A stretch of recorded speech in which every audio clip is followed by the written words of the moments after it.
મનુષ્યના જીવનમાં અનુષ્ઠાન એ શ્રદ્ધાને જન્મ આપે છે.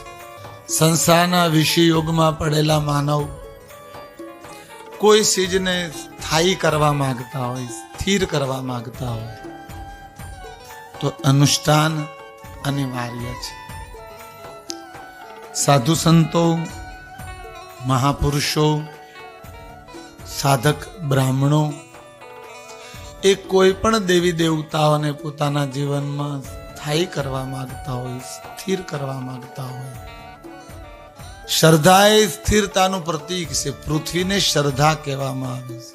શિવલિંગ ચાલ ઉપરથી નીચે આવે છે ત્યારે પૃથ્વી સ્થાયી છે, જેને શ્રદ્ધા રૂપેણી કહેવામાં આવે છે. પ્રકૃતિ તો જીવનમાં મનુષ્ય ઈશ્વરની શ્રદ્ધાને સ્થાયી કેવી રીતે કરી શકે?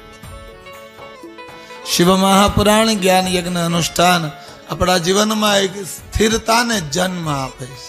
અને સ્થિર કોઈ પણ ચીજ હોય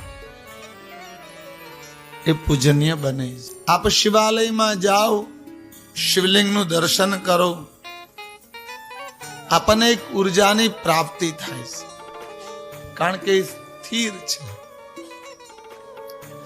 કોઈ પણ મૂર્તિનું આપ દર્શન કરશો તો આપણને એક પ્રેરણા પ્રાપ્ત થશે, કારણ કે સ્થિર છે. શિવ મહાપુરાણ જ્ઞાન યજ્ઞ અનુષ્ઠાન મનુષ્યને ઈશ્વરમાં સ્થિરતાને જન્મ આપે છે, એક નિષ્ઠાને જન્મ આપે છે, એક શ્રદ્ધાને જન્મ આપે છે.